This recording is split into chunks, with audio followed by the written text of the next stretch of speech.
Assalamualaikum warahmatullahi wabarakatuh.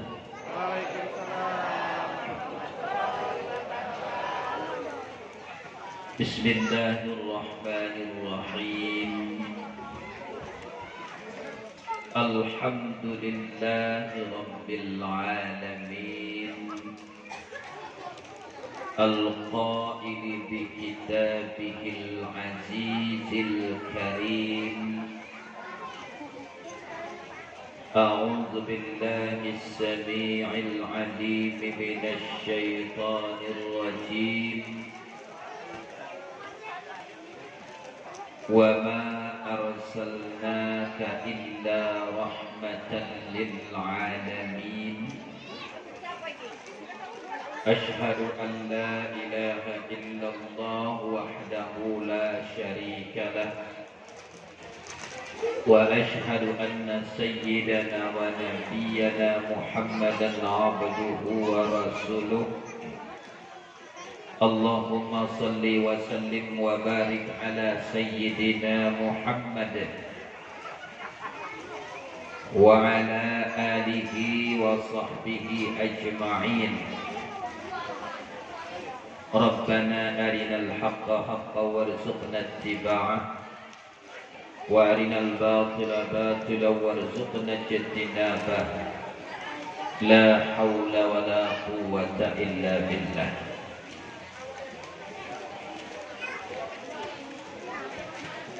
Yang saya hormati Bapak JM, Skip Manager, Asisten, Ramandor, karyawan-karyawati,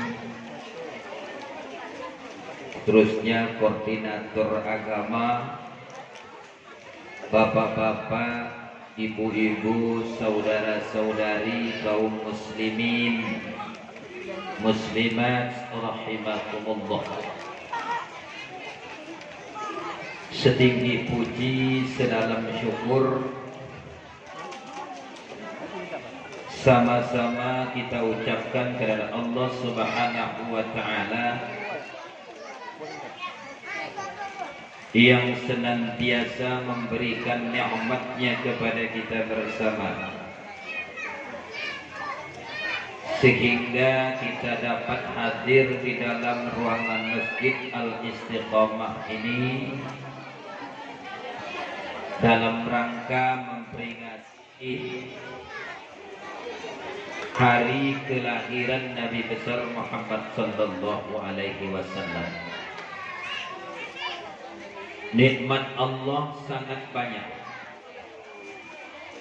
yang kita tidak bisa menghitungnya satu persatu. Di setiap gerak dan langkah kita tetap itu nikmat yang diberikan Allah.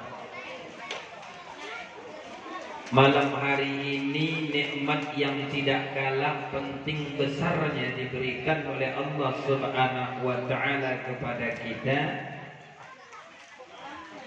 yaitu nikmat berada di dalam satu majlis. Majlisnya adalah majlis ilmu, di mana kita memperingati hari kelahiran Nabi Muhammad sallallahu alaihi wasallam, diisi dengan tausiah, yaitu ceramah agama yang berisikan mau'izah hasanah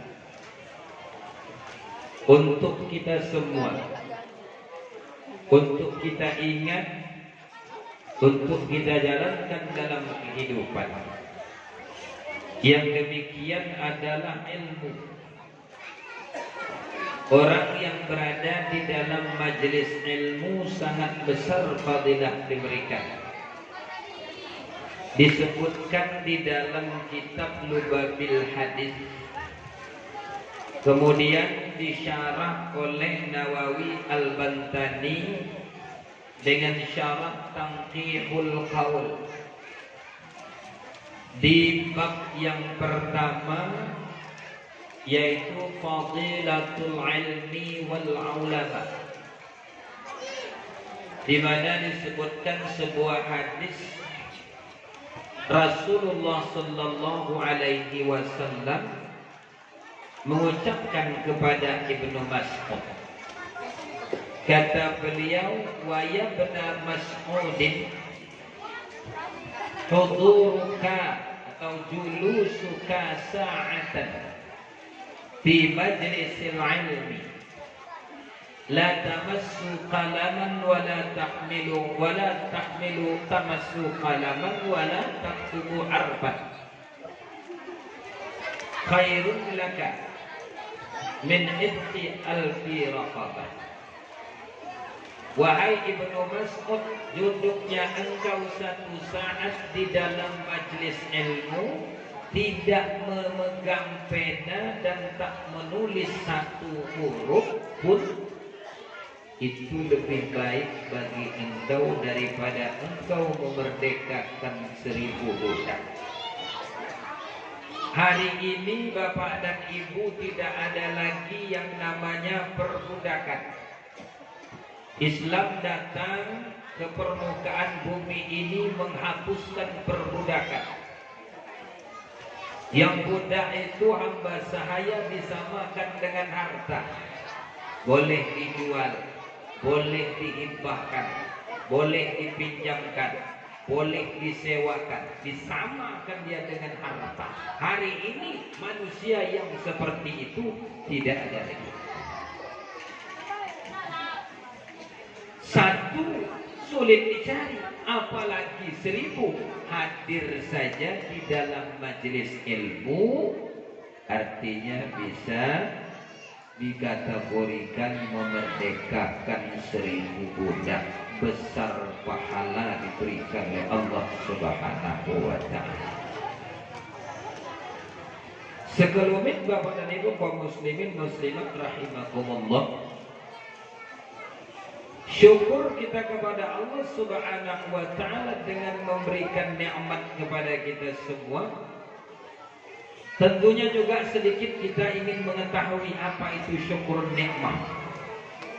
Ya, kita sering menyebut syukur. Ya, selesai suatu pekerjaan kita sering menyebutkan syukur, alhamdulillah. Tenggorokan kering, ada air minum, hilang rasa dahaga, syukur, alhamdulillah.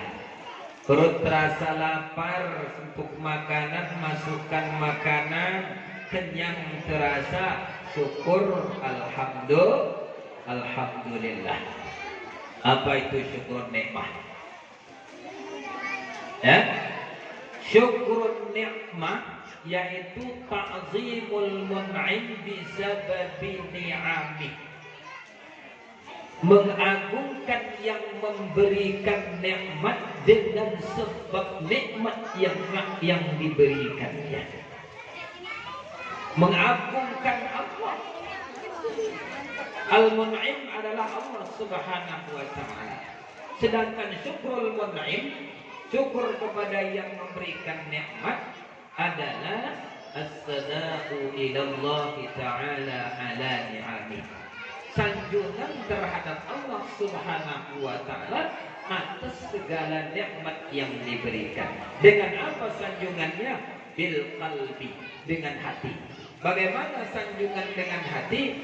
Bi ayya'taqida bi anna Allah waliyuh. Hati mengiktikadkan bahwasanya yang menolongnya adalah Allah. Di setiap hari kita bekerja, para karyawan-karyawati yang bekerja di kebun mencari kehidupan, ya, mampu kita melaksanakan pekerjaan, mampu kita menyelesaikan pekerjaan, itu semuanya adalah pertolongan Allah Subhanahu wa ta'ala. Jaga hati, hati harus i'tikad dengan baik. Selesai perbuatan kita itu adalah pertolongan Allah Subhanahu wa ta'ala. Oleh karena demikian, di setiap gerak dan langkah kita dalam kehidupan tidak boleh sepi diri daripada tawakal. Tawakal itu menyandarkan segala sesuatu kepada Allah Subhanahu wa ta'ala. Makan kenyang, siapa yang memberikan kenyang tersebut? Allah. Minum terasa puas, siapa yang memberikan? Allah. Kerja kita selesai, siapa yang mengizinkan? Allah. Sehat badan kita, siapa yang mengkaruniakan? Allah Subhanahu wa ta'ala. Harus hati itu secara ingat di ayat kita, annallahu waliyuh. Ikat dalam hati itu kan, yaitu Allah Subhanahu wa ta'ala yang menolongnya. Itu bil qalbi. Kemudian wa bil lisan. Yang kedua, syukurnya itu kepada yang memberi nikmat dengan lisan. Bagaimana syukur dengan lisan? Syukur dengan lisan selalu basah, menyebut asma Allah. Sama ada dia ucapkan tasbih subhanallah, ucapkan tahmid alhamdulillah, ucapkan takbir Allahu akbar, ucapkan tahlil yaitu la ilaha illallah, atau dia mengucapkan hauqalah la haula wala quwwata illa billah. Lisan basah. Ya. Tidak pun dengan kalimat yang demikian, cuma sebut di lisannya adalah ismu zat saja, itu Allah. Allah di setiap gerak dan langkah kehidupan kita di dalam kehidupan ini. Ada yang mengatakan kalau kalimat Allah, Allah saja begitu bukan namanya zikir, kecuali dia harus dikaitkan dengan yang lain. Kait dengan subhanallah, kait dengan alhamdulillah, kait dengan Allahu akbar. Dan begitu zikir asma itu Allah itulah yang disebut wa dzakara asma rabbih fasallah. Sebutlah nama Tuhan. Menyebut nama Tuhan bersuatu kategori zikir juga namanya. Lisan harus basah. Kemudian jawari, syukurnya kita itu kepada yang memberi nikmat dengan seluruh anggota tubuh. Anggota tubuh bagaimana? Khudu, inqiyad, tunduk, patuh terhadap apa yang sudah ditetapkan oleh Allah Subhanahu wa ta'ala. Ya, berjalanlah kita di atas real peraturan yang diatur oleh Allah Subhanahu wa ta'ala. Silakan bekerja dalam kehidupan, tapi jangan lupa dengan kewajiban.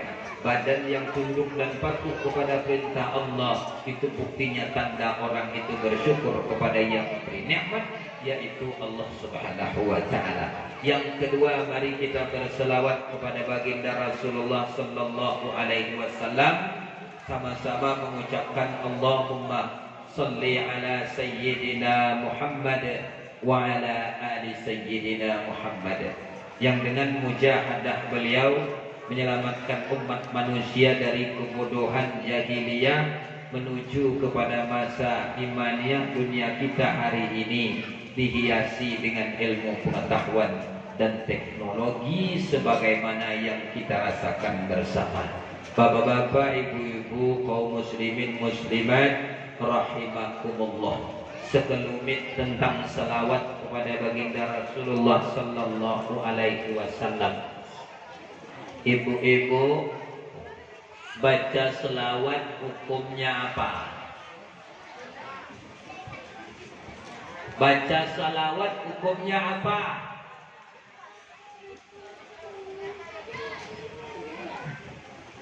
Lihat waktu dan tempatnya. Lihat waktu dan tempatnya. Ada hukumnya wajib. Di mana hukum wajib membaca salawat? Di mana? Ya, di dalam salat. Di mana tempatnya? Di duduk akhir sesudah membaca tasyahud akhir. Ya, dalam salat di duduk akhir sesudah tasyahud akhir. Tasyahud akhir tahu, Bu? Tasyahud akhir Ada yang nyebut tasyahud akhir, ada yang menyebut tahiyat akhir. Mana tahiyat, mana tasyahud? Mana tahiyat, mana tasyahud? Kalau kayak gitu bingung ya.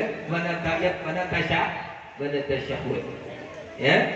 Nah, duduk akhir sesudah tasyahud akhir baca Allahumma salli ala sayyidina Muhammad wa ala ali sayyidina Muhammad. Kalau tidak pakai sayyidina bagaimana? Tak pakai sayyidina? Pakai sayyidina, tak pakai sayyidina. Orang yang pakai sayyidina jangan salahkan yang tidak pakai sayyidina. Yang tak pakai sayyidina jangan juga disalahkan dengan yang pakai sayyidina. Kenapa tidak pakai sayyidina? Karena Rasulullah tidak pakai sayyidina. Kan gitu. Rasulullah tidak pakai sayyidina. Karena Rasulullah ketika ditanya oleh para sahabat, kata sahabat, "Kaifa nusalli 'alaika ya Rasulullah?" Bagaimana kami berselawat kepada Engkau wahai Rasulullah? Rasul mengatakan, "Qulu Allahumma salli 'ala Muhammad wa 'ala ali Muhammad." Katakanlah oleh kalian, Allahumma salli 'ala Muhammad wa 'ala ali Muhammad. Ya, Bapak Ibu, kalau kita dalam pergaulan kehidupan kita sehari-hari, ya, orang itu lebih tua dari kita. Ya, ada bahasa tertentu yang gunakan dipakaikan kepadanya. Ada seorang yang didulukan selangkah, ditinggikan seranting istilahnya. Ya kan? Didahulukan selangkah, ditinggikan seranting. Baik itu karena umurnya atau karena disebabkan jabatannya. Ya. Ibu-ibu punya manajer. Ya kan? Siapa nama manajer ibu? Ketemu di jalan, panggil namanya saja. Sang manajer bagaimana menyahut panggilan itu? Iya. Yang manggil secara adab bagaimana? Yang manggil itu secara adab itu bagaimana? Kata cara pergaulannya kurang sopan. Ada orang tua sudah sepuh, ya, umpama namanya Mukhtar. Panggilannya biasanya, ya, panggilnya samarkan sebayanya tar. Ada anak muda ketemu orang tua sepuh, mau kemana? Kira-kira anak muda itu gimana? Kurang. Ini kepada Rasulullah. Wajar saja kalau orang mengucapkan dengan memakai kata sayyidina. Kenapa orang yang pakai sayyidina harus disalahkan? Rasulullah sallallahu alaihi wasallam menegaskan, "Ana sayyidu waladi Adam." Aku penghulu daripada anaknya Adam, yaitu manusia. Kita yang sama manusia biasa menggunakan tata cara pergaulan, bahasa yang digunakan, adab, sopan santun, akhlak pada diri. Ya, umat manusia itu menggunakan demikian, apalagi pada Rasulullah sallallahu alaihi wasallam. Wajar orang itu dan kita mengucapkan kalimat sayyidina. Dulu ada jadi perdebatan bulan Ramadan di penghujung, terjadilah perdebatan antara kelompok sayyidina dengan tak sayyidina, saling menyalahkan. Habis lebaran saya pergi ke pasar, dulu pakai sepeda, di papasan di jalan, di stop oleh seseorang. Numpang bertanya, mau tanya apa Pak? Mana yang benar antara ucapan Allahumma salli ala sayyidina Muhammad dengan Allahumma salli ala Muhammad? Saya jawab kedua-duanya benar. Yang tak benar yang tak mengucap selawat itulah. Iya kan? Itu yang tidak benar. Ibu-ibu kalau tak baca selawat berdosa bu 5 kali wajibnya. Yang tadinya wajib berdosa kita. Ya. Sudah tentu tidak melaksanakan ibadah salat kalau tidak mengucapkan salat, tidak mengucapkan salawat kepada Nabi Muhammad sallallahu alaihi wasallam. Dulu juga terjadi perdebatan, ada sebuah ungkapan la sayyiduni bis shalah, jangan bersayyid kepadaku ketika di dalam salat. Sudah dibahas oleh Kiai Haji Sirajuddin Abbas di dalam buku 40 masalah agama. Silakan Bapak dan Ibu baca di sana. Bapak Ibu kaum muslimin muslimat rahimakumullah. Itu satu sekelumit tentang salawat. Yang kedua, makna salawat. Makna salawat. Kira-kira kita mengetahui tidak apa itu maknanya salawat? Ini kita sampai jam berapa nih Pak?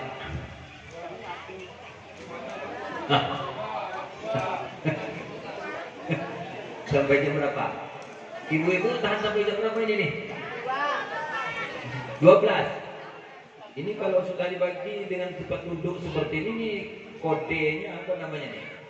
Ini kata orang mantik dalalah ghairul lafaz tapi bil fi'li.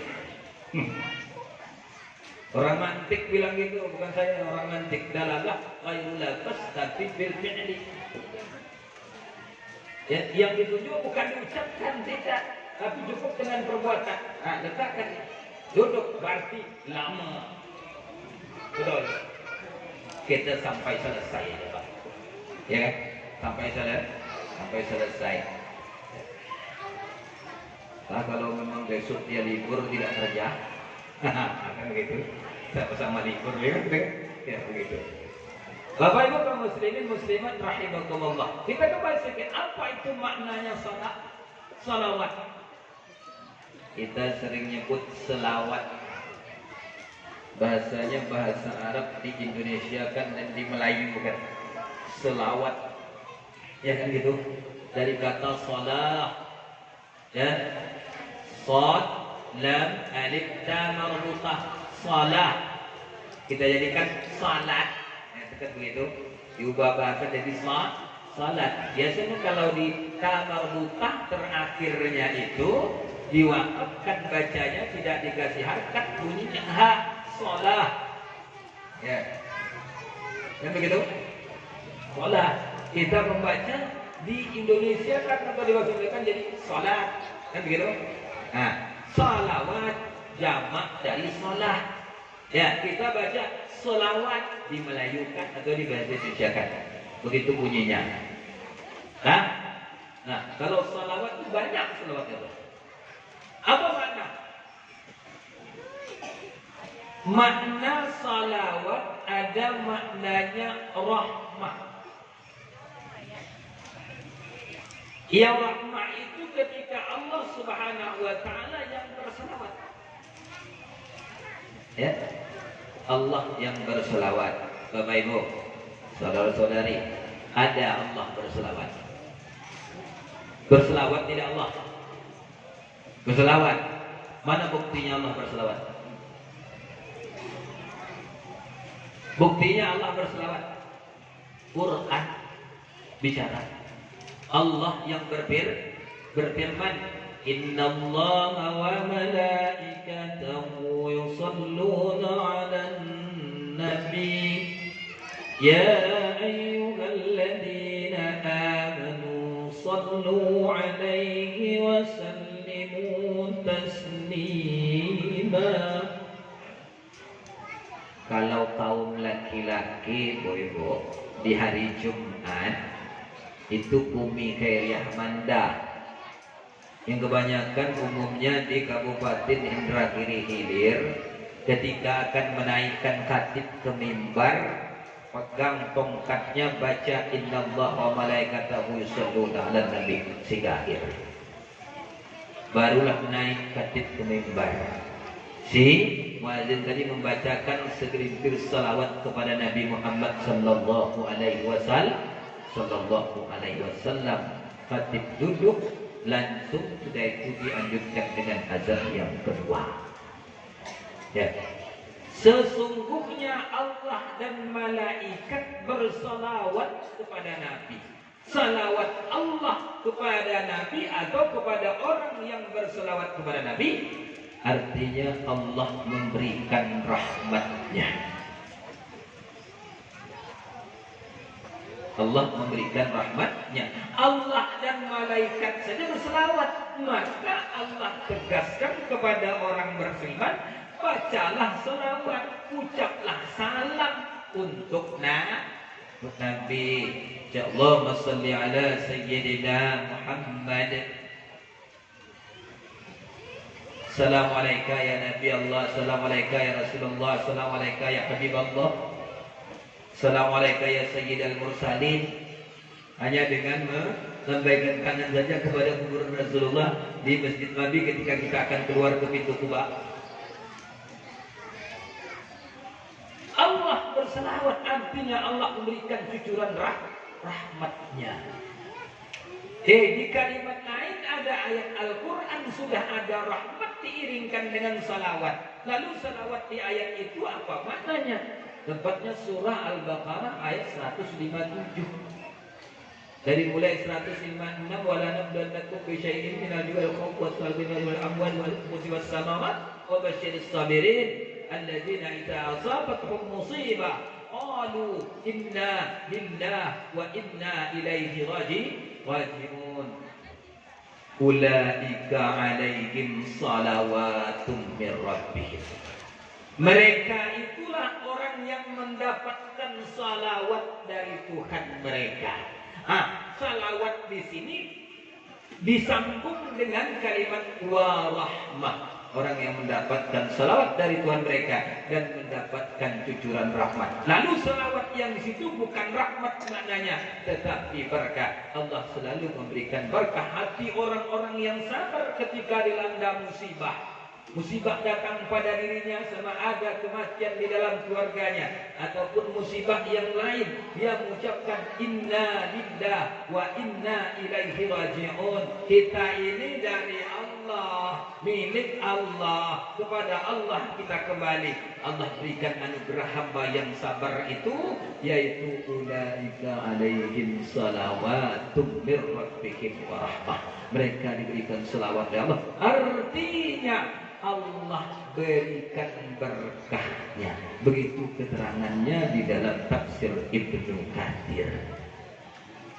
Itu ayat yang demikian. Nah, kita kembali, Allah cucurkan rahmat. Itu yang pertama. Yang kedua, makna salawat itu kepada Nabi Muhammad SAW. Makna salawat adalah istighfar, yaitu salawatnya para malaikat. Malaikat berselawat artinya malaikat memohonkan ampun. Istighfar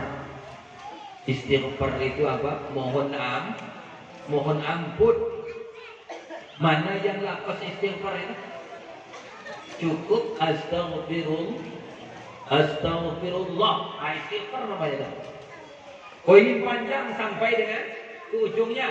Astaghfirullahaladzim alladzi la ilaha illa huwal hayyul qayyum wa atubu ilaih. Atubu ilaih itu tobatnya.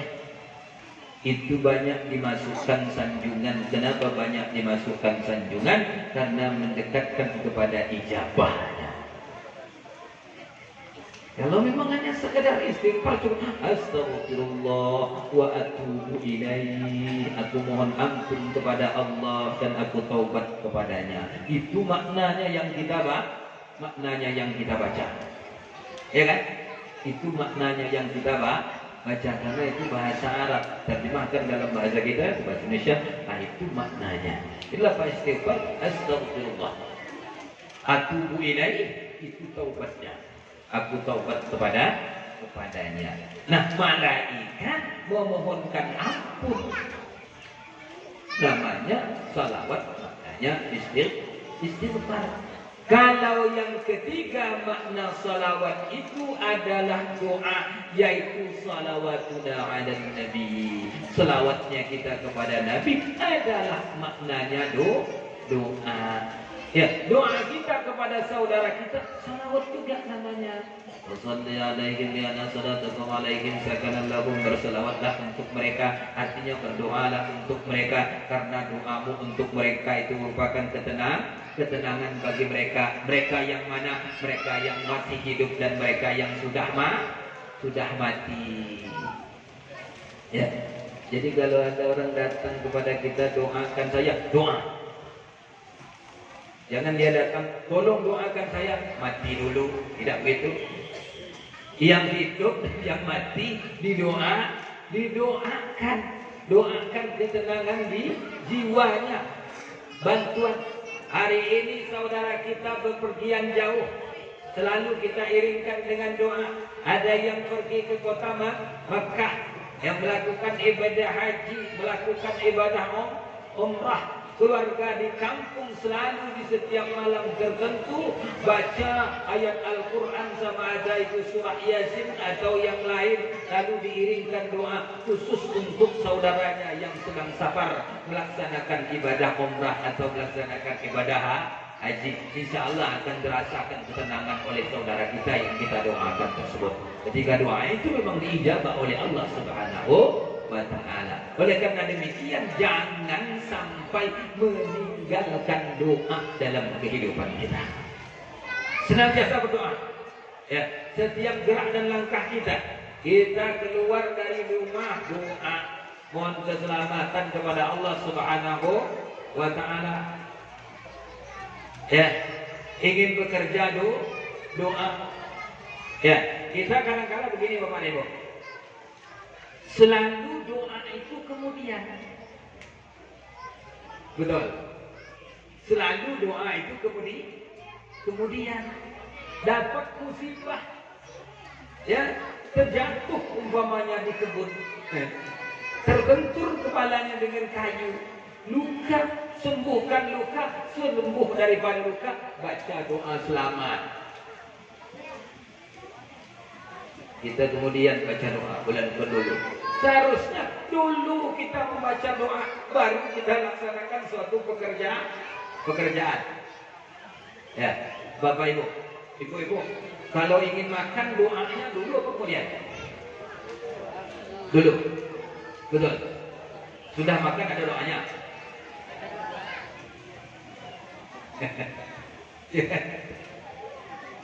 Sekurang-kurang termasuk dalam kategori doa isinya adalah Bismillah. Kenapa kita isi doa di dalamnya itu? Karena banyak terkandung di dalam Bismillahirrahmanirrahim. Bismillahirrahmanirrahim. Adakah kira doa isinya itu? Adakah doa isinya? Kalau zahir itu saja tidak. Tapi kalau kita makna dan tafsirkan isi kandungan itu Bismillahirrahmanirrahim, itu terkandunglah sebuah doa di dalamnya. Apa? Maknanya Bismillahirrahmanirrahim itu Bismillah dengan menyebut nama Allah yang Maha Pengasih, Maha Penyayang. Terkait dengan apa pekerjaan yang akan kita lakukan. Ingin melangkahkan kaki berjalan, Bismillahirrahmanirrahim. Hakikatnya kita mohon pertolongan kepada Allah. Aku berjalan hal keadaan, aku memohon pertolongan dengan menyebut nama Allah yang Maha Pengasih, Maha Penyayang. Ingin makan, ada yang tersembunyi di belakang Bismillah, yaitu namanya tempat muta'ala. Jadi Bismillah ketika dia ingin makan, akulu musta'inan Bismillahirrahmanirrahim. Aku akan makan hal keadaan memohon pertolongan dengan menyebut asma Allah, yaitu Bismillahirrahmanirrahim. Bismillahirrahmanirrahim. Yang musta'inan itu kalau kaki doa dia kepada Allah Subhanahu wa ta'ala. Rasul tegaskan kullu amrin zibalin la yubtada'u bihi bismillah fa huwa aqta. Setiap satu urusan yang baik dalam kehidupan ini tidak dimulai dengan bismillah, bahwa apa maka dia terputus, artinya la barakatalah, tidak ada berkah daripada apa yang dia lakukan ketika bismillah ditinggalkan. Kembali kita ya, selawat dengan maknanya doa, berdoa kepada Allah Subhanahu wa taala. Bapak Ibu, Allah semacam ya Allah Subhanahu wa taala, sekian banyaknya hambanya itu memohon kepadanya, Allah makin senang kepada hambanya. Beda dengan manusia, Pak. Ada orang setiap hari minta tolong aja kerjanya. Minta aja kerjanya. Bagaimana? Yang diminta ini benci loh. Dari jauh itu sudah kelihatan wajah. Itu minta aja kerjanya. Kalau minta dengan manusia, manusia akan membenci. Tapi kalau minta dengan Allah Subhanahu wa taala, Allah tambah kasih. Allah senang kalau diminta selalu. Manusia itu jadi benci dia kalau diminta selalu. Kalau tidak percaya nanti uji. Ujilah kepada manusia. Datanglah minta setiap hari ke rumahnya. Barangkali dari jauh-jauh dan nampak tutup pintu dulu. Atau memang tidak dibukakan lagi pintu. Sangka orang itu tidak ada. Percaya uji ya ibu-ibu. Tidak percaya. Ya, bagaimana? Ibu-ibu akan dibenci. Akan merasa benci. Kalau diminta terus setiap hari. Allah Subhanahu wa taala tidak, Allah akan merasa senang. Betulkah kita minta kepada Allah Subhanahu wa taala setiap hari? Betul. Mana dia? Di mana tempatnya kita minta? Belum sadar di mana tempatnya. Ada berapa permintaan? Jadi waktu zuhur berapa kali kita minta? Waktu zuhur berapa kali kita minta? Ada berapa kali duduk antara dua sujud di sembahyang zuhur? Ada berapa kali duduk antara dua sujud di sembahyang asar, sembahyang maghrib, sembahyang isya, sembahyang subuh? Sekian banyaknya duduk antara dua sujud, begitu banyak kita meminta kepada Allah. Setiap kali satu kali duduk antara dua sujud, ada 8 permintaan kepada Allah. Mana yang 8 itu, Bu? Yang 8 itu mana? Rabbil birli warhamni warfa'ni wajburni warzuqni wahdini wa'afini wa'fu anni. Ada 8 permintaan. 4 kali duduk antara dua sujud. Berapa kali minta? 32. Sehari semalam berapa kali duduk antara dua sujud? Tadi denganlah 8 permintaan. Mohon hidayah kepada Allah Subhanahu wa taala, di antaranya wahdini, berikan petunjuk kepadaku ya Allah. Allah bosan? Tidak.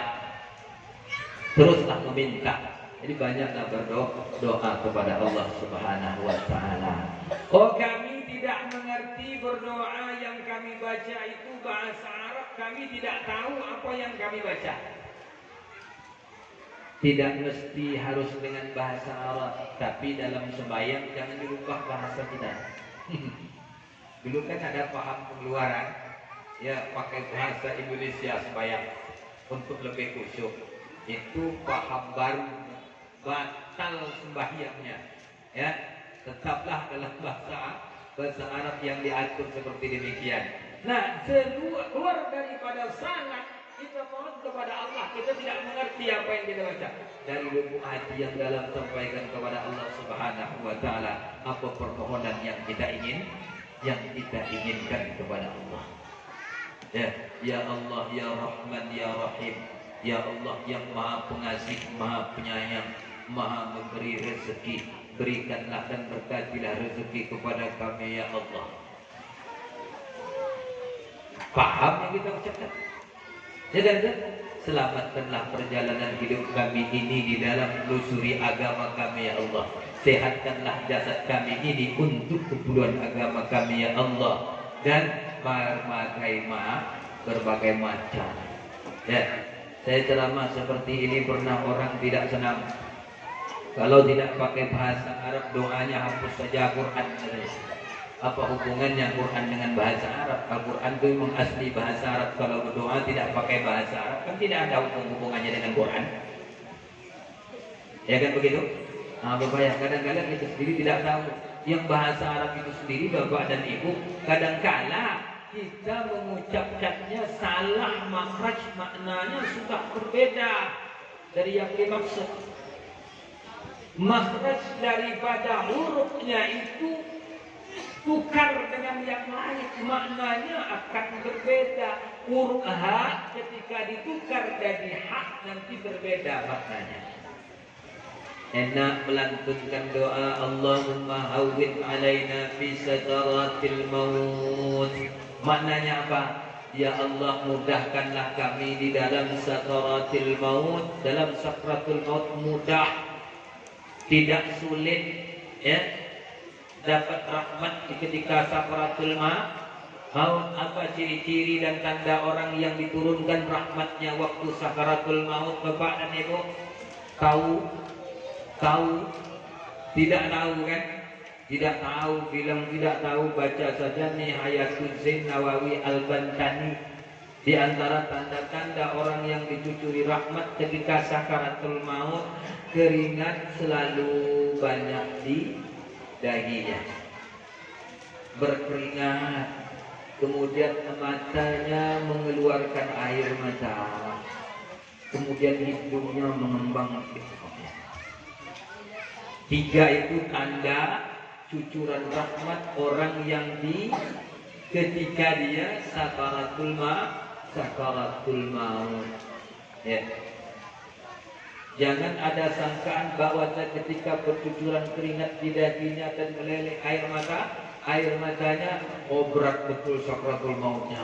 Bukan, itu tanda di antaranya. Kata Nawawi Al-Bantani di dalam kitab tanda disebutkan melalui warisnya hadis Rasulullah, itu tanda cucuran rahmat kepada orang yang sedang sakaratul maut. Kalau tidak jadi mati, rahmat itu masih tetap kepada orang itu kalau dia hidup kembali. Ya, masih tetap pada orang tersebut. Jadi berdoalah kembali kita kepada Allah Subhanahu wa taala untuk dicuri rahmat. Kembali huruf H, Allahumma hawwin alaina fi sakaratil maut. Ya Allah, mudahkan kami dalam sakaratul maut. Berubah hak jadi hak dari pangkal kerongkongan ke tengah kerongkongan. Allahumma hawwin alaina fi sakaratil maut. Maknanya, ya Allah, sulitkanlah kami di dalam sakaratul maut. Susah memang mati. Kenapa? Karena kita yang minta kepada Allah. Tapi Bapak dan Ibu, Allah Maha tahu.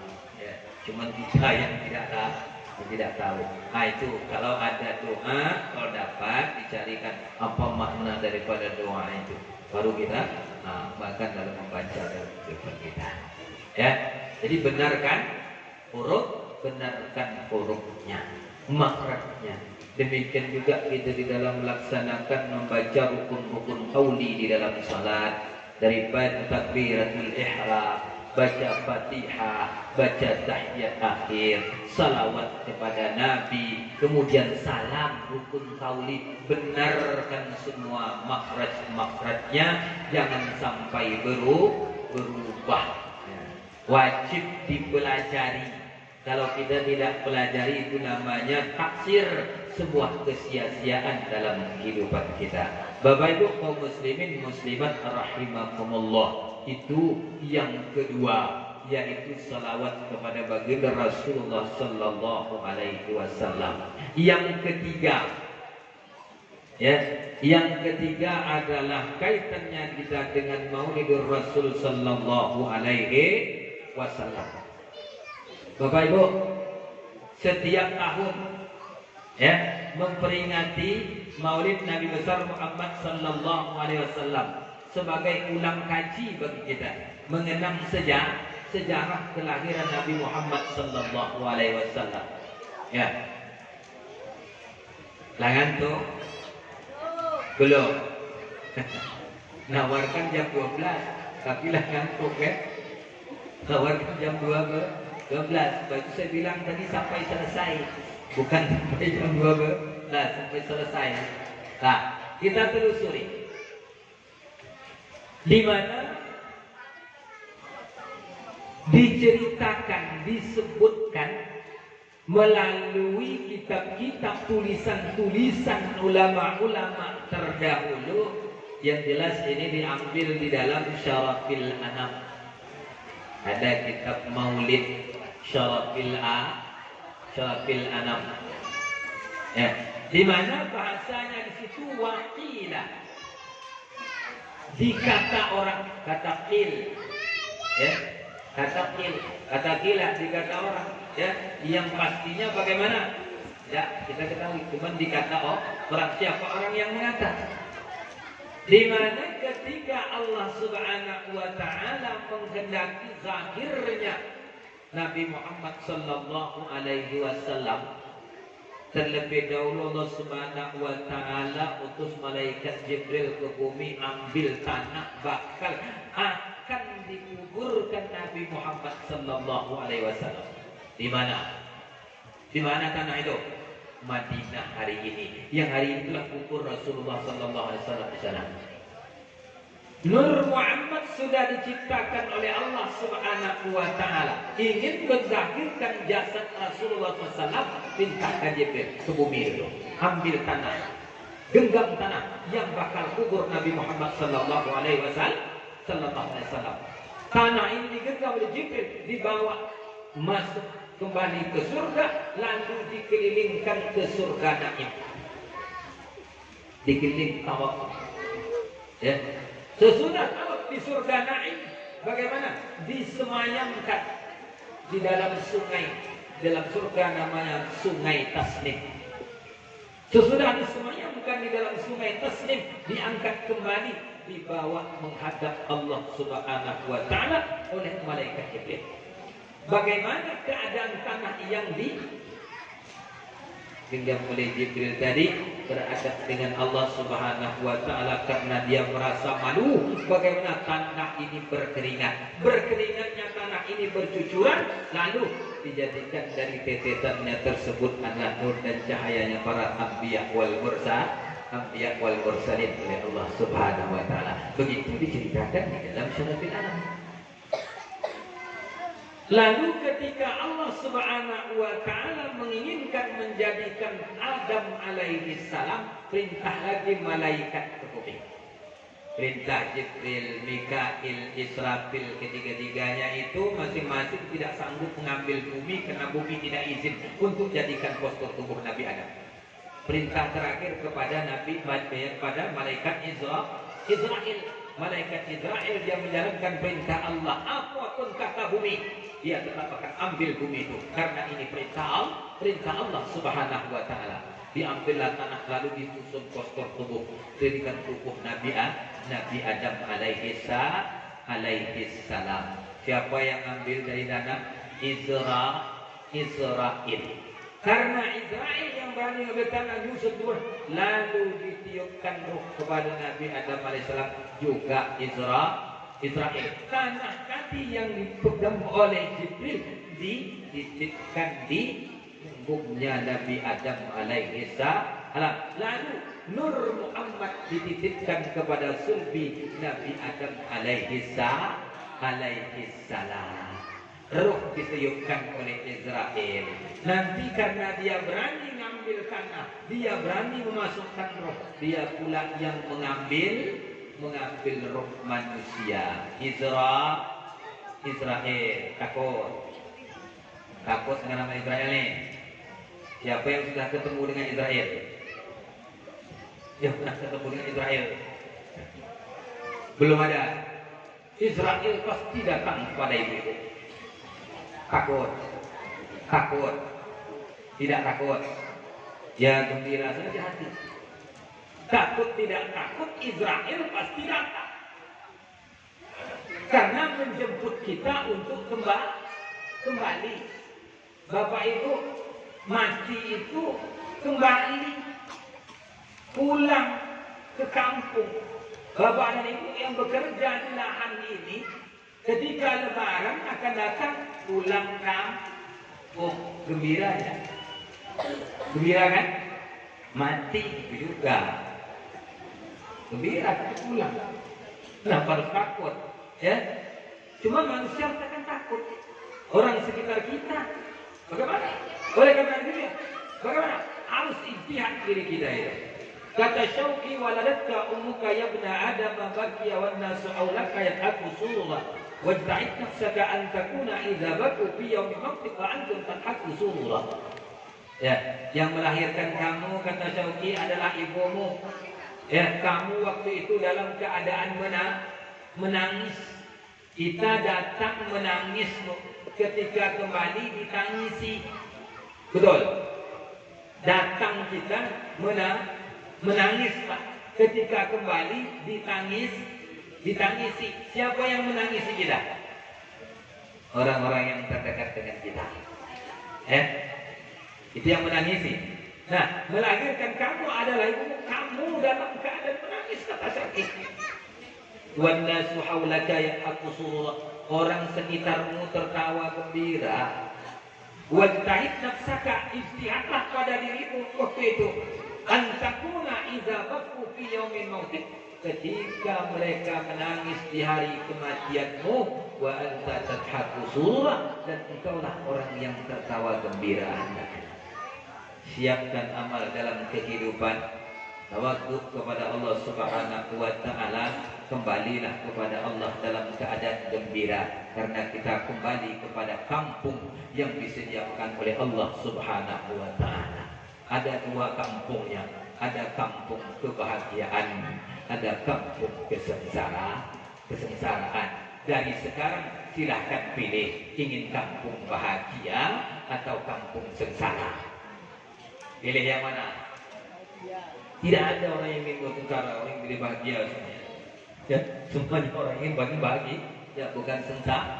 Nah, itu dia malaikatul maut, ya, yang mencabut umat manusia. Nah, dititipkanlah sulbi Adam alaihi salam Nur Muhammad. Ini ceritanya di dalam suratil Anam.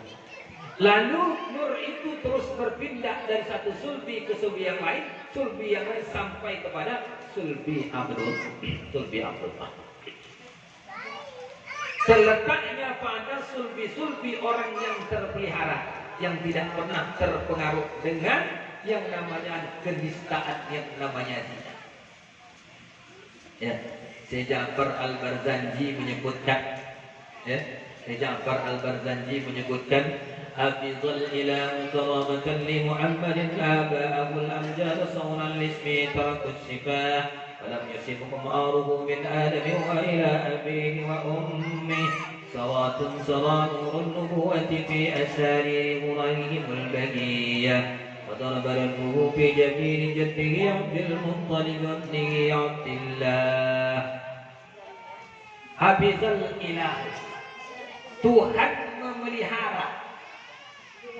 Kenapa? Karamatan li Muhammad, karena memuliakan Nabi Muhammad.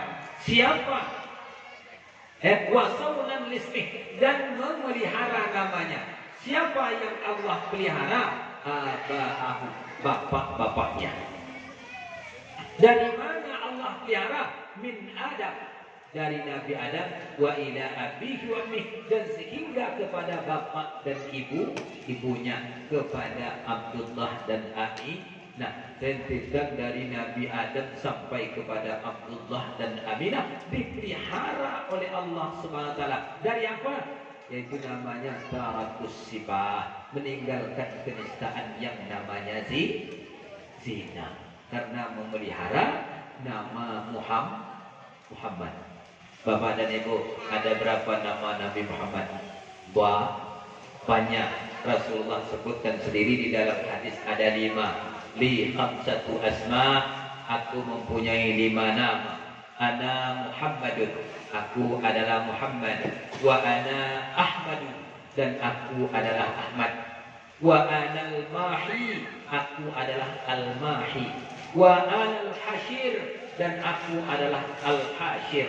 Wa anal aqib, dan aku adalah aqib. Muhammad, Ahmad, al-mahi, al-hashir, al-aqib. Ya, kalau Muhammad dan Ahmad kita juga mengetahui. Ana al-mahi, aku ada al-mahi. Al-mahi itu si penghapus. Menghapuskan apa? Menghapuskan kekufuran. Diutusnya Nabi Muhammad sallallahu alaihi wasallam menghapuskan kekufuran yang ada pada diri umat manusia yang disebabkan juga oleh umat manusia. Mana kekufurannya? Yang dulu manusia itu menyembah kepada Allah Subhanahu wa taala, berubah sampai jadi menyembah berhala. Mengapa terjadi demikian? Dulu ada umat-umat yang saleh di keturunan daripada Nabi Nuh alaihi salam. Umat-umat saleh itu orang yang dianugerah ilmu, dia saleh. Ada namanya Yakub, ada namanya Wad, dan lain sebagainya. Orang ini saleh, umat sekitarnya sangat sayang kepadanya. Suatu ketika manusia kan tidak akan kekal selamanya hidup di dunia ini, sampai ajal mati. Mereka sangat menyayangi. Ya. Rasa sayang mereka itu, rasa cinta betul dengan tokoh yang mereka hormati itu, dalam kebingungan seperti demikian itu, waktu itulah syaitan berperan aktif. Datang menyerupai sesepuh. Bagaimana? Begini saja, bikin saja patung yang berbentuk orang yang disayangi itu, dihadirkan di setiap majelis keramaian di mana tempat kita berada, hadirkan saja di situ. Dapat mengenang bahwa dia orang yang kita cintai. Syaitan tidak langsung suruh sembah itu patung, tidak suruh sembah itu berhala, tidak. Tapi berjalan waktu manusia akhirnya ilmu hilang. Bagaimana? Akhirnya rasa sayang itu di dalam hati timbul sampai menyembah kepada patung berhala yang dibuat oleh umat manusia. Kita juga ke depan hati-hati ketika ilmu hilang itu berbahaya. Ya, Allah salah satu tanda kiamat di permukaan bumi ini adalah dicabut ilmu. Bagaimana cabut ilmu? Dimatikan ulama. Gantinya tidak sealim ulama yang mati itu. Ya, tidak sealim ulama yang mati itu. Menggantikan posisi ulama itu sangat berat. Ya, Pak Camat belum lagi mati sudah ada yang berpikir aku gantikan Pak Camat itu. Ya kan? Ya, manajer belum lagi kemana-mana, gak ada mikir ingin dudukkan tempat manajer itu. Ya, tapi ulama mati satu, datang 10, tidak sealim ulama yang tak meninggal itu langka. Di antara ilmu yang pertama sekali diangkat oleh Allah Subhanahu wa taala adalah ilmu mawaris. Hari ini Bapak dan Ibu, ilmu mawaris sudah mulai langka. Orang sudah generasi Islam merasa alergi belajar ilmu faraid. Ilmu faraid berasa alergi. Hari ini ilmu-ilmu itu kalau dulu madrasah aja dari mulai madrasah sanawiyah sudah ada. Kini madrasah sanawiyah tidak ada lagi yang namanya ilmu faraid. Kalau dulu ya ilmu faraid itu sekiannya waktunya di madrasah aliyah, hari ini cuma punya sedikit. Bahkan tidak ada pula lagi seorang guru fikih yang mampu mengajarkan ilmu faraid tersebut. Ilmu itu sudah mulai hilang. Akhirnya orang membagikan harta tidak sesuai lagi dengan tuntunan agama daripada harta warisan. Maka bercampurlah antara hak dan batil yang ada di dalamnya, sehingga jadi hukum jahiliyah. Siapa yang merasa dekat dengan orang tuanya, siapa yang merasa kuat, dia akan mendapatkan bagian lebih. Bahkan menafikan orang perempuan, tidak ada usaha untuk orang perempuan. Akhirnya Mati seseorang meninggalkan harta yang ditinggalkan jadi perang saudara antara satu dengan yang lain karena tidak tahu dengan permasalahan ilmu. Hilangnya ilmu ini yang terjadi sembah. Lalu terjadi di kota Mekah, siapa yang membawanya? Yang membawa terjadinya penyembahan berhala tersebut di kota Mekah itu seorang suku, ketua suku Bani Khuza'ah, namanya Amir bin Luhai. Dia itu dibanding kalau kita pergi ke Syria, dilihat di Syria, yaitu di Syam ada kelompok suku Amalekah melakukan ibadah beda dengan orang Mekah. Suku Amalekah ada Tuhan yang ditetapkan, yaitu berhala, dipelajari, diberikan hadiah patung berhala besar yang akhirnya diberi nama dengan nama Hubal. Untuk bandingan yang demikian buat lagi 3, Manat, Uzza dan Lata. Disosialisasikan dengan masyarakat Mekah, masuk akal oleh masyarakat Mekah, maka berpindah kepada menyembah berhala. Kata Rasulullah sallallahu alaihi wasallam, Amir bin Lu'ay di dalam neraka, siksanya dia menarik ususnya sendiri. Kenapa? Karena dialah orang yang menghilangkan agamanya Nabi Ismail, yaitu agama tauhid Nabi Ibrahim yang sudah turun-temurun dia sampai kepada bumi jazirah Arab itu. Hilang pemahaman agama tauhid yang dibawa Nabi Ibrahim diteruskan oleh Ismail. Dialah orang yang mencetuskan yang namanya istilah bahirah. Bahirah itu unta betina yang sudah melahirkan sebanyak 5 kali, anak yang kelima jantan, dibelah telinga unta tersebut. Unta itu tidak boleh ditunggangi lagi, unta itu tidak boleh lagi diambil air susunya. Biarkan nanti dia mati sendiri, matilah, kan rugi. Dia juga yang membawa istilah yang namanya saibah. Yang unta saibah tersebut adalah unta yang jadi barang nazar pada diri orang Arab waktu itu. Siapa yang bepergian jauh, berat tantangan pergiannya, selamat dia kembali, dia lepaskan unta tersebut, takkan pernah diambil lagi. Yang nazar itu selalu diikut oleh orang kita. Kadang dia menempuh suatu kesulitan, bepergian keluar dari sungai ke teman ini, simpang kanan, keluar terus sampai pergi ke tepi lahan, dilanda ombak besar, hampir karam. Selamat bernazar, kalau aku selamat nanti balik sampai ke kebun kulai ini, akan lepaskan kambing di Tanjung Simpang. Ini berbahaya nazar macam ini. Itu istilah demikian. Ya. Kemudian yang memberikan istilah wasilah. Wasilah itu adalah unta, yaitu domba betina yang melahirkan anak kembar, yang jantan disembahkan kepada berhala, yang betina dipiara. Sampai ada timbul yang namanya pengorbanan untuk berhala. Itu sebab terjadinya di kota Makkah. Nah, lahirnya Rasulullah sallallahu alaihi wasallam hapuskannya kekufuran seperti itu, sehingga nama beliau Al-Mahi, menghapuskan kekufuran. Kemudian namanya Al-Hashir. Al-Hashir itu dari kata hasr, ya, berkumpul.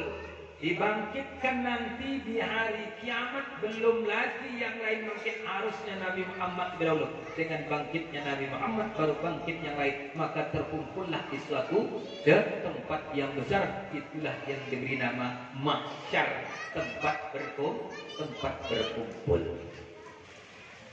Namalah beliau Al-Hashir. Kemudian beliau juga Al-Aqib, ya.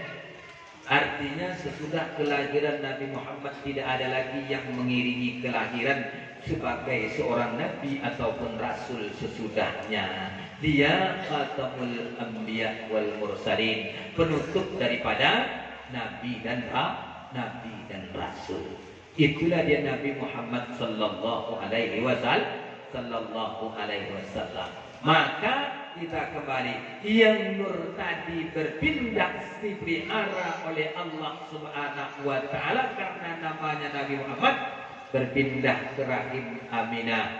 Riwayat tepatnya di bulan Rajab, ya, dari Rajab sampai Rabiul Akhir tepat 9 bulan, maka lahirlah Nabi Muhammad sallallahu alaihi wasallam. Ya.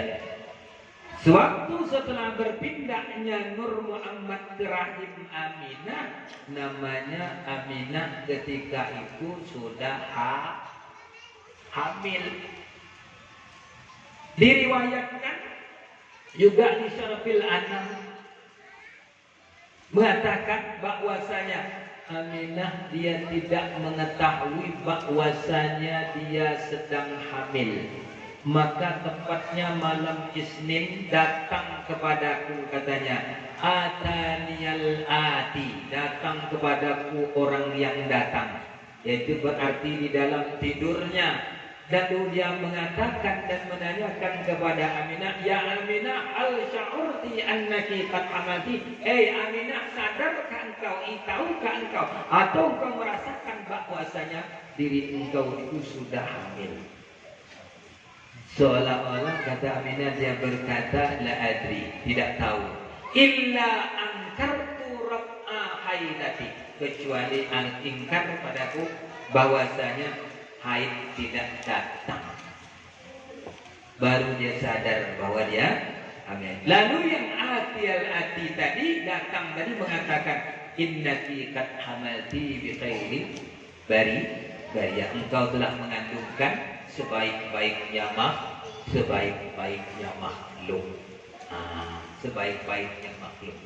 Itu. Kemudian hina amal awani, ketika hampir kelahiran, datang lagi kata Aminah yang tadinya datang, diberikan ajaran sebuah doa kepada Aminah. Apa doanya yang baca di Aminah berulang-ulang? U'idzuhu bil wahidis samadi min syarri kulli dzi hasadin.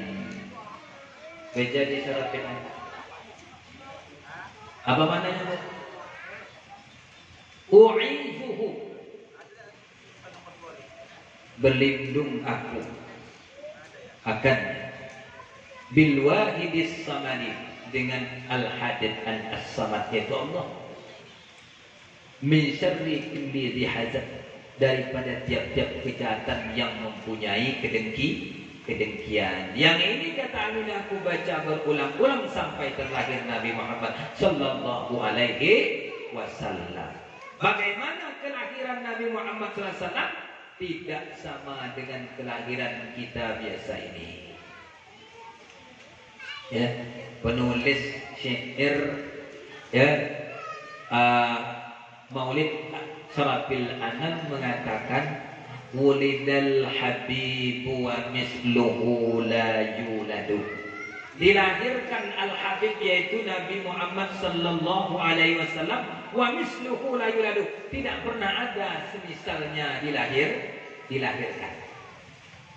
Tak pernah ada semisalnya dilahirkan. Manusia kita semua dilahirkan dari mana? Mengikut jalan kelahiran dari pintu lahir ke barat. Kita lahir begitu. Kecuali lahir hari ini, kata dokter, umur kandungannya sudah pas, tidak perlu cara lahir demikian, operasi, cerek, selesai, ya kan? Nah, kelahiran Rasulullah dahulu adalah terbelah dari bawah pusarnya, maka lahirlah Rasulullah SAW. Sehingga lahirnya Rasulullah labalal, tidaklah sah. Hari ini lambat-lambat bidan, lemas itu bayi, karena dalam keadaan basah, banyak darah dan air, ya, lambat, bagaimana lemas sang bayi. Rasulullah lahir dalam keadaan bagaimana? Tidak basah. Kelompok Malikiyah pengikut daripada Imam Malik bin Anas menyebutkan tersebut, yang demikian di dalam kitab Nihayatul Nawawi Al-Bantani, mengancam keras kepada orang yang mengatakan bahwasanya Nabi Muhammad terlahir daripada sebagaimana biasanya umat manusia, yaitu dari pintu rahim ke faraj. Apa kemudian ancaman berat oleh mereka, oleh kelompok Malia? Orang yang mengetikatkan begitu dibunuh. Kan berbahaya ya? Dulu pernah terjadi permasalahan yang demikian Bapak dan Ibu di bumi kami sana. Ada seorang yang masih muda, tapi bacaannya atau kajiannya memang sudah sampai di sana, mengerjakan seperti yang saya ceramahkan ini, heboh itu. Ada di antara orang kita heboh dan demikian. Ternyata mereka memang tidak membaca Nihayatus Nawawi Al-Baghdadi. Kalau mereka baca sampai di situ tidak heboh permasalahan demikian tentang kelahiran Nabi Muhammad SAW. Lahirnya Nabi Muhammad tidak seperti lahirnya kita manusia biasa. Itulah tempat tanggal 12 Rabiul Awal lahirnya Nabi Muhammad sallallahu alaihi wasallam. Bapak Ibu kaum muslimin muslimat rahimakumullah. Orang yang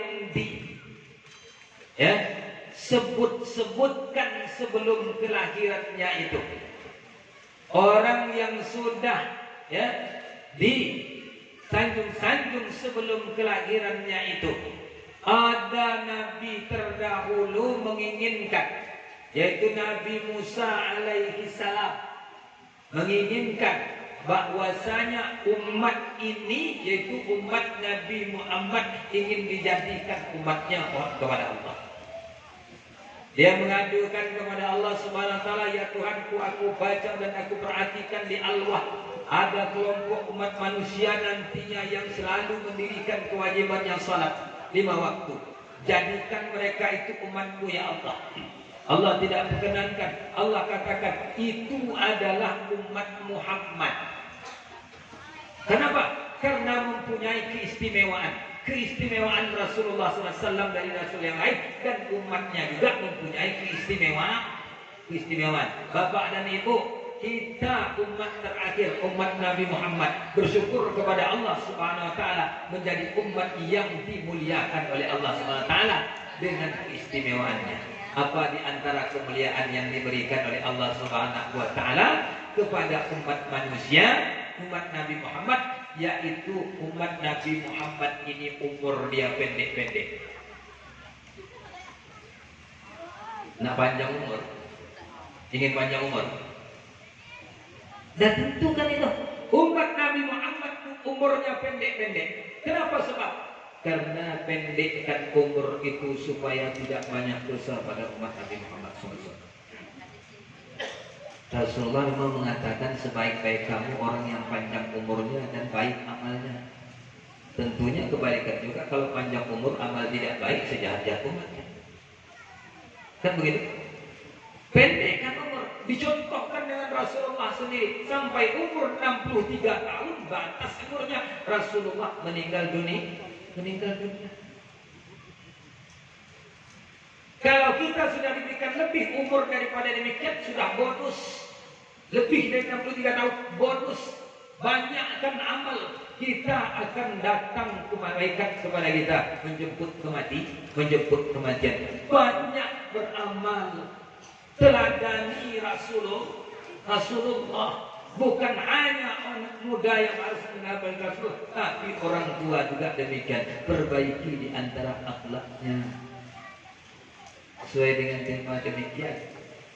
Ya, meneladani di dalam pekerjaan kehidupan kita juga sehari meneladani Rasulullah.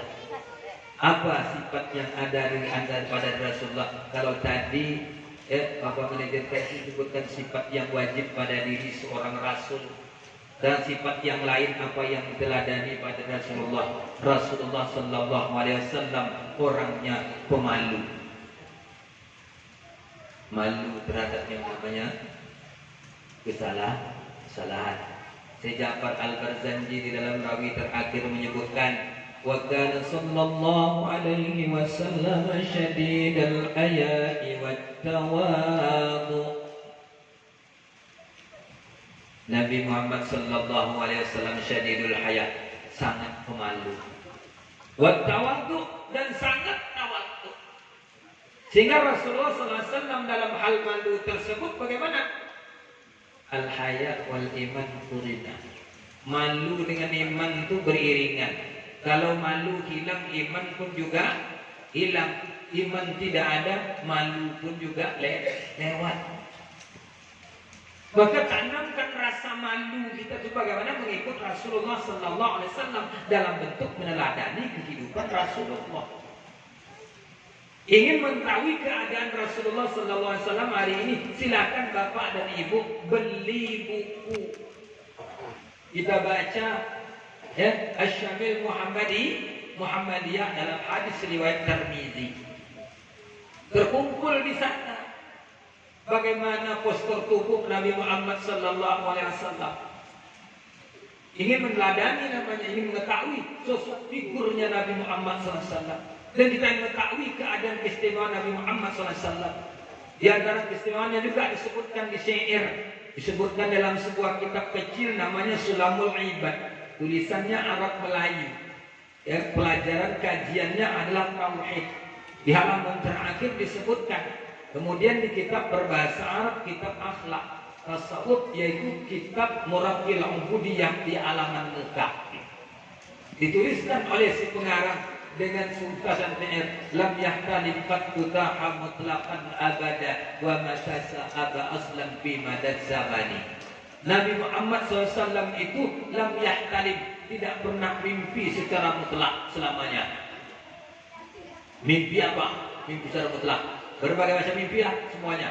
Di antaranya mimpi yang namanya ihtilam, itu mimpi basah, tak pernah pada Rasulullah SAW. Istimewa itu buat Rasulullah. Mutlak. Wa mata sa'abas dan bimana zamani, tidak pernah menguap sepanjang hidup Rasulullah. Kalau kita ketika perut kenyang juga menguap karena ngantuk. Mata ngantuk